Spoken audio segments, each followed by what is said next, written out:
idź do przodu, nie stresuj się za bardzo, nie Mhm, wracaj do tego, bądź silny i rób tak, jak ty chcesz.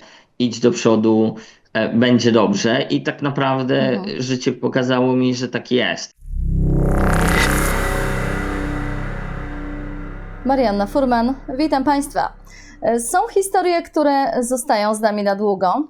Nie dlatego, że są głośne, ale dlatego, że są prawdziwe. W dzisiejszym wywiadzie poznacie człowieka, który nie tylko zbudował firmę, ale odbudował samego siebie.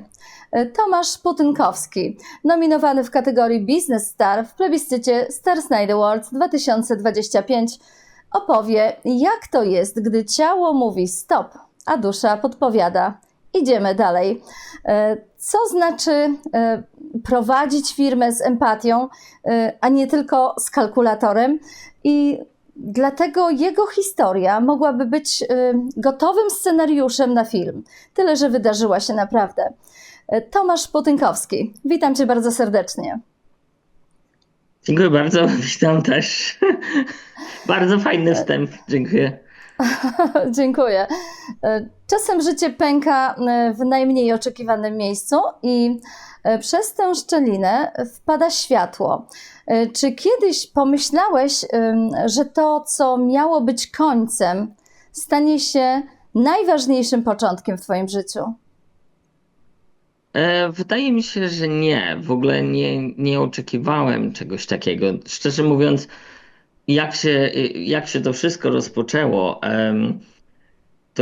w ogóle ja znalazłem się w UK całkiem przypadkiem i chyba całe moje życie jest tak trochę nakręcone różnymi dziwnymi przypadkami, bo w momencie, gdy powiedziałem, że nie chcę wyjechać z kraju, bo ktoś mi już proponował wyjechanie z kraju, a Mhm, w tym momencie moja mama mieszkała za granicą, moja siostra mieszkała za granicą w innym mhm, kraju, więc trochę byliśmy rozsiani i mówiłem sobie, nie wyjadę.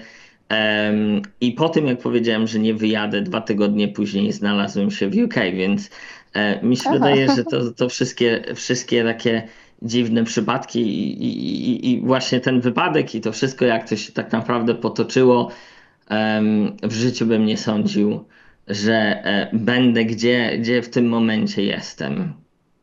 Mhm.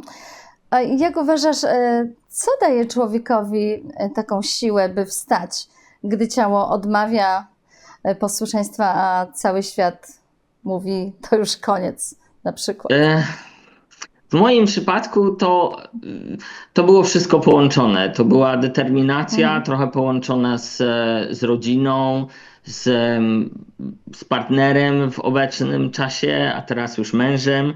mhm, Więc wszyscy dookoła tak naprawdę starali się pomóc mi i dać mi tą siłę na początku na ten rozruch, a wtedy mi się wydaje, że jak już to się rozpoczęło, to już poleciało po prostu. mhm. A skąd wziął się u ciebie taki głód tworzenia? Powiedzmy, kiedy inni uczyliby się chodzić, a ty no, uznałeś, że coś stworzysz. E, Mi się wydaje, że mam to po rodzicach, bo moi Mhm, rodzice tak naprawdę swoje biznesy stworzyli tak naprawdę z niczego, mhm, zaczynając od stanowiska na targowisku, a mhm, później kilku sklepów i hurtowni komputerowej, hurtowni budowlanej. mhm, I mi się wydaje, że to widziałem, jak oni to budują, widziałem, jak oni startują tak naprawdę z niczego, i osiągnęli, co mhm, osiągnęli. Mi się wydaje, że to mi daje taka chęć. I dlatego też mój biznes też jest troszeczkę inny, bo jednak mam tą pasję właśnie dla młodych biznesów, dla mhm, startupów, mhm, które chcą coś osiągnąć i właśnie staram się im przekazać swoją wiedzę, pracuję z nimi i to jest fajne, widząc jak właśnie z czegoś, niczego rośnie coś. mhm. I mi się wydaje, że stąd wziąłem swoją inspirację od rodziców i to tak jakoś leci Mhm. przez te ostatnie kilka lat. Mhm. A gdy patrzysz wstecz na wszystko to, co przeszedłeś, czy masz takie poczucie, że to nie siła fizyczna, ale umiejętność bycia wiernym sobie była twoim takim największym zwycięstwem?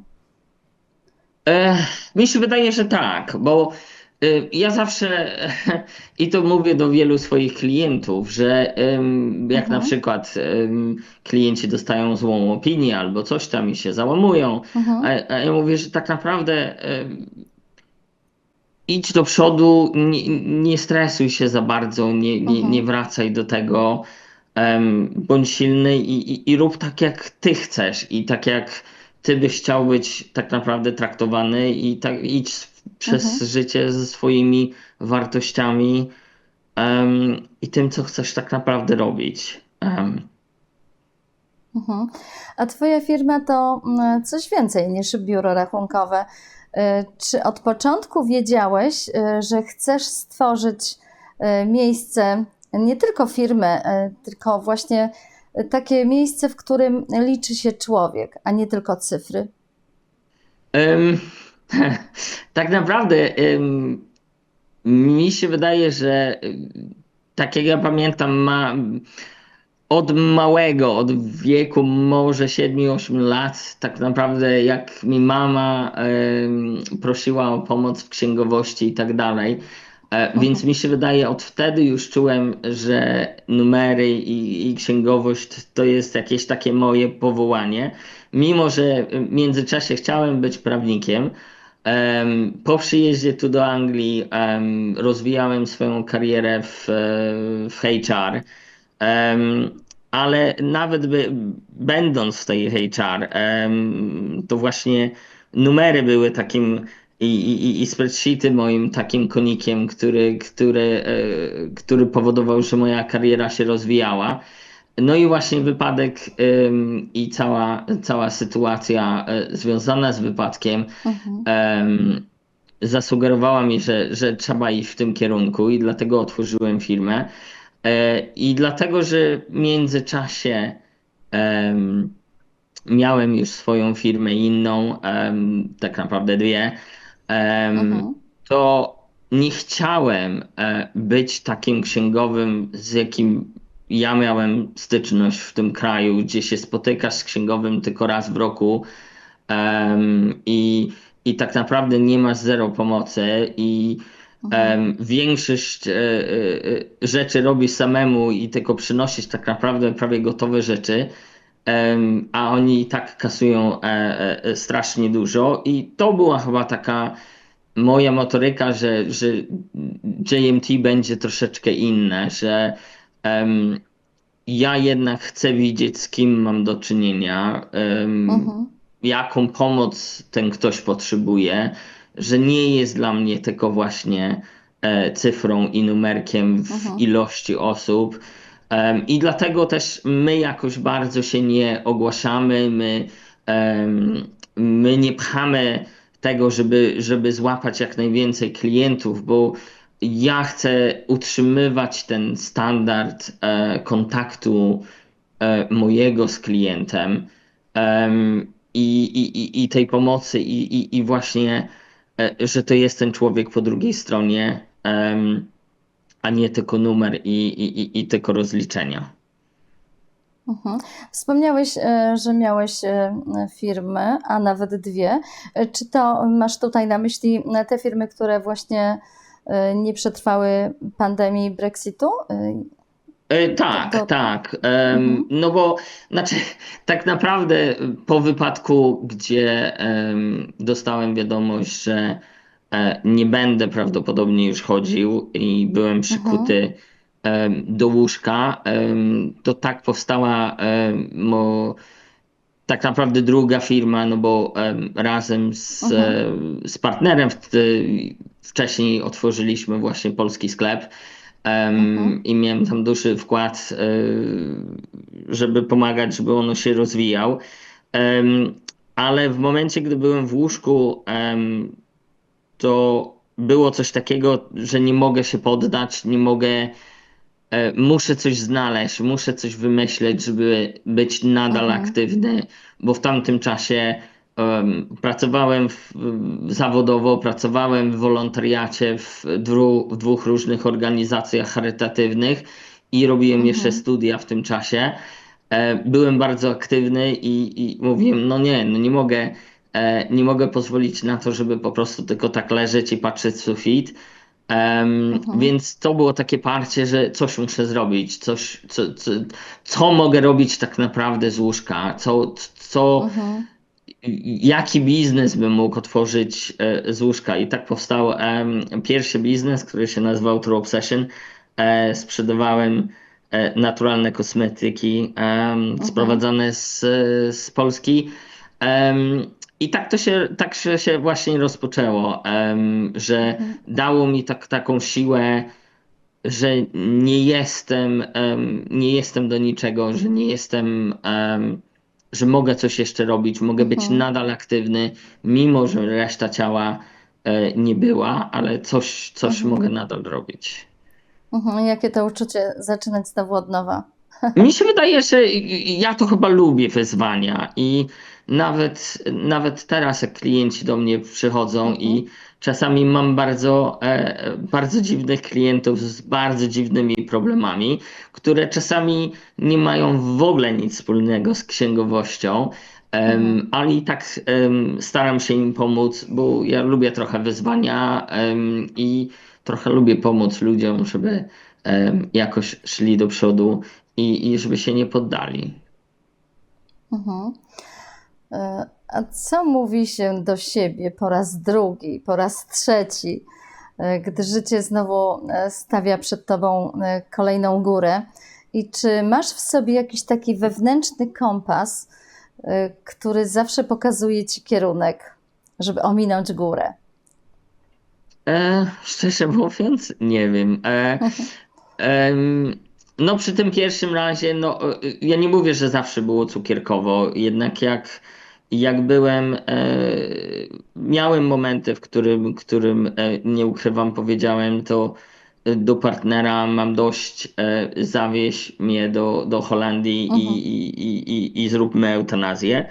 Em, więc, no ale wtedy mi się wydaje, że w takim momencie miałem to szczęście, że miałem wokół siebie osoby, mhm, które mi też pomogły, i które powiedziały mi, no głupi jesteś, zaczynasz coś nowego, idź do przodu, będzie dobrze. I tak naprawdę mhm, życie pokazało mi, że tak jest. I mi się wydaje, że przy tym drugim razie czy trzecim, em, mhm, to już nie jest tak straszne.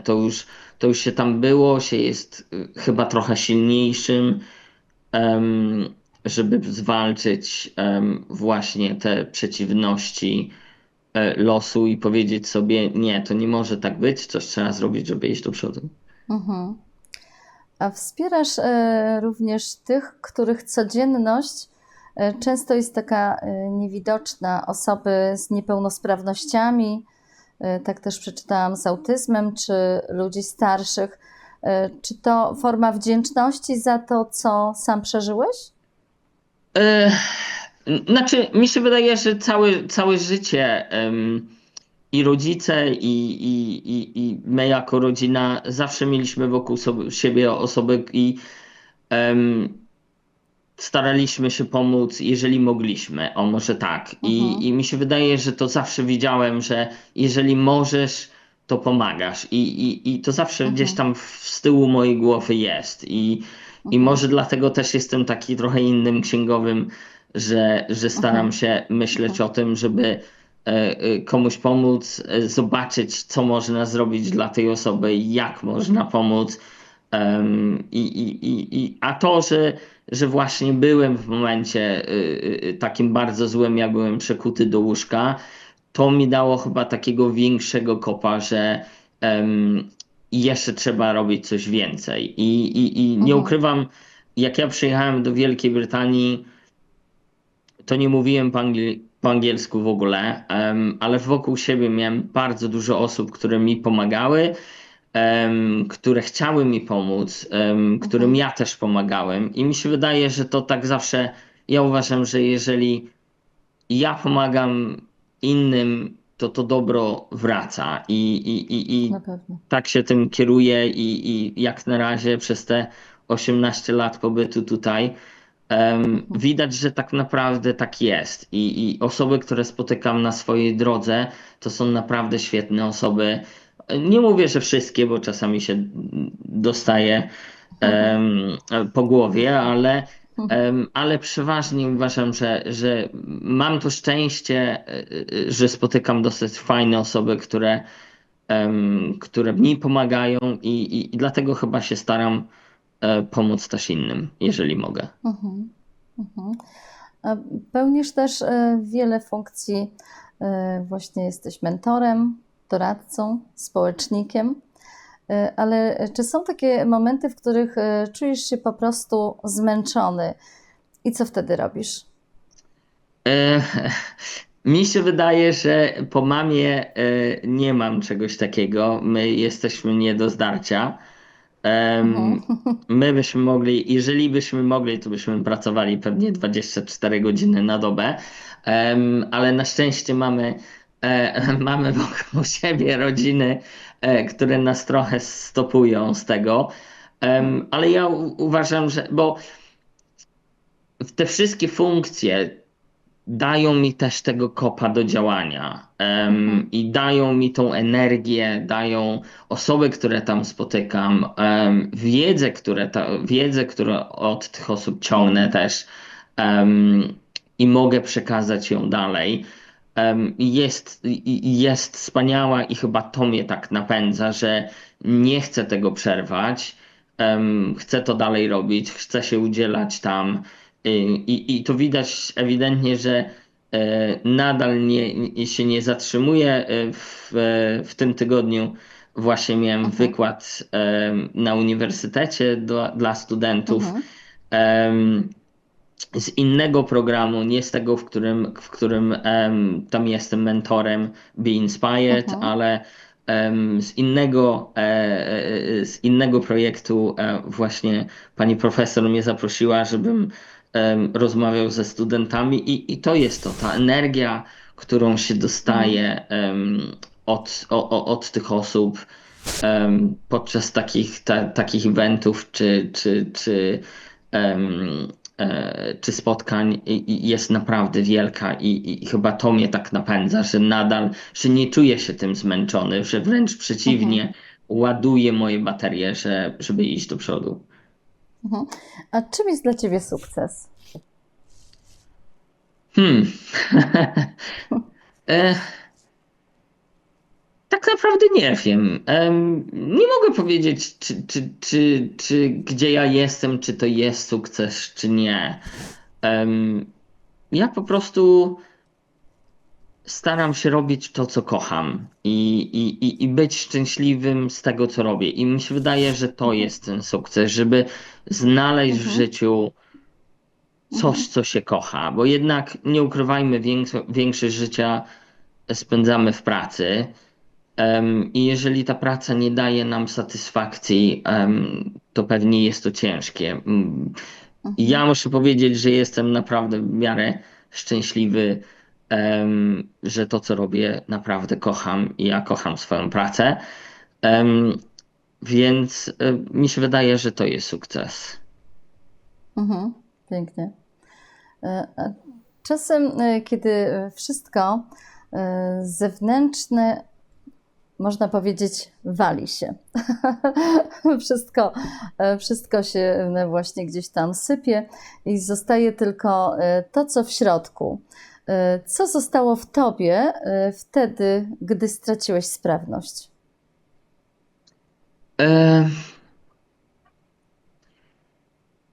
Na początku no było ciężko,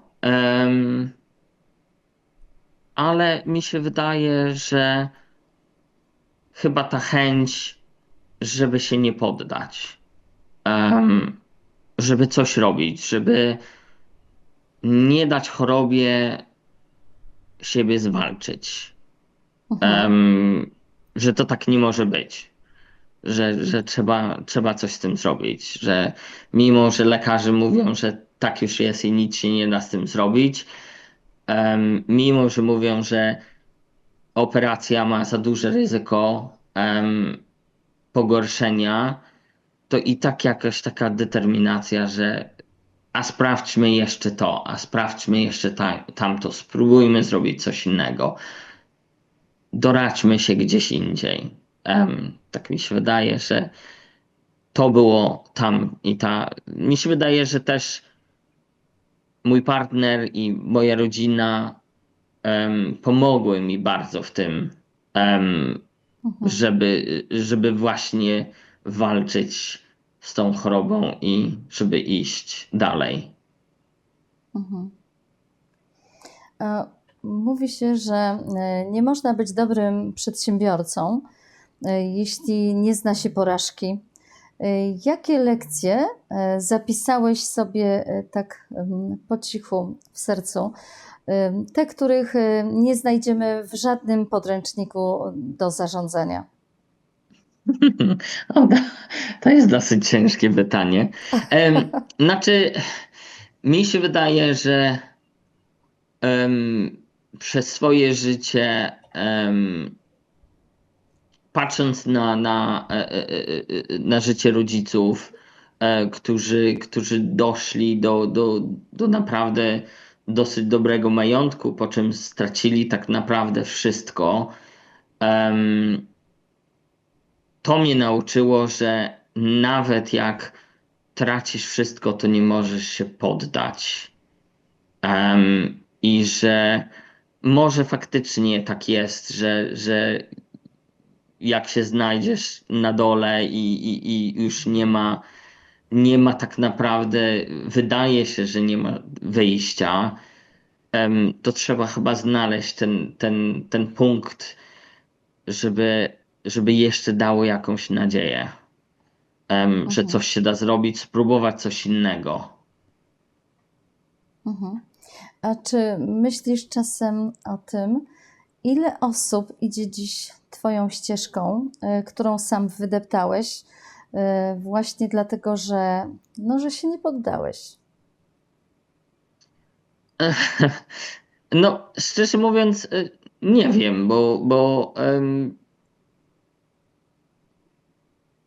nie bardzo rozglądam się i patrzę, co robią inni. Mhm, Ja idę tak naprawdę przez życie według swoich zasad, em, i staram się pomagać ludziom i tak dalej. I mi się wydaje, że osoby, które spotykam, albo osoby, którym pomagam, mhm, trochę ich inspiruje do tego, żeby właśnie się nie poddać, mhm, że jak słyszą tą moją historię, to mówią: wow, gdzie ty mhm, teraz jesteś i jak ty tego, jak to się stało, jak ty tego mhm, dokonałeś. I tak naprawdę em,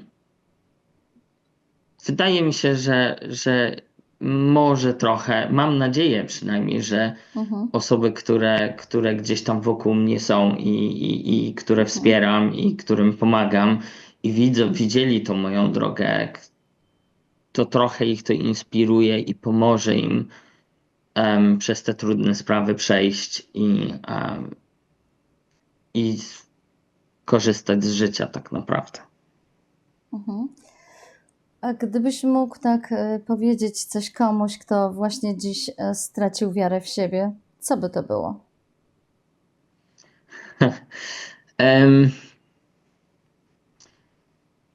no, tak ciężko tak naprawdę powiedzieć komuś, bo ja wiem, że jeżeli jest się w tym takim ciężkim momencie, to się zbytnio nie akceptuje tych rzeczy dookoła siebie. Mhm, Ale co bym powiedział, żeby być pozytywnym, żeby się nie załamywać, żeby być silnym i widzieć te dobre strony, mimo że na początku ich nie widać. mhm, mhm. Czyli gdzieś po prostu czas, tak? Czas sprawia, że tylko ważne jest, żeby wytrwać w tym czasie. Tak, To no też i przede myśleliśmy. wszystkim, żeby nie wiem, żeby się nie załamywać, żeby widzieć nawet w tych najgorszych momentach, żeby widzieć pozytywne rzeczy, bo patrząc teraz wstecz,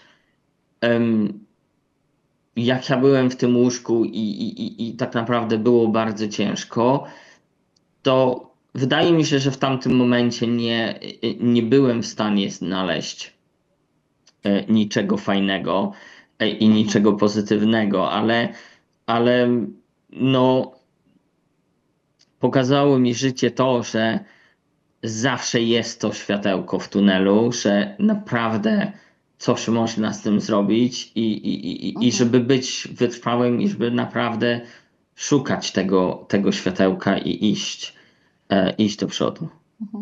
Piękne podsumowanie.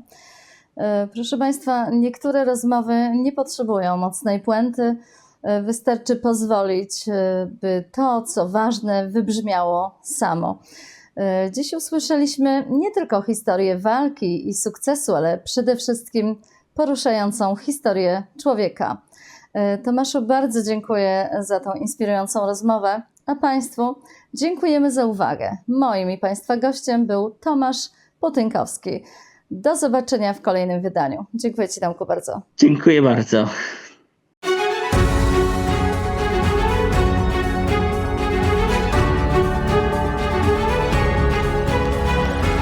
Vispa TV is a multicultural television from Great Britain. It is reported from many regions, debates with exciting people, talks with experts and many other programs. Vispa TV. Welcome.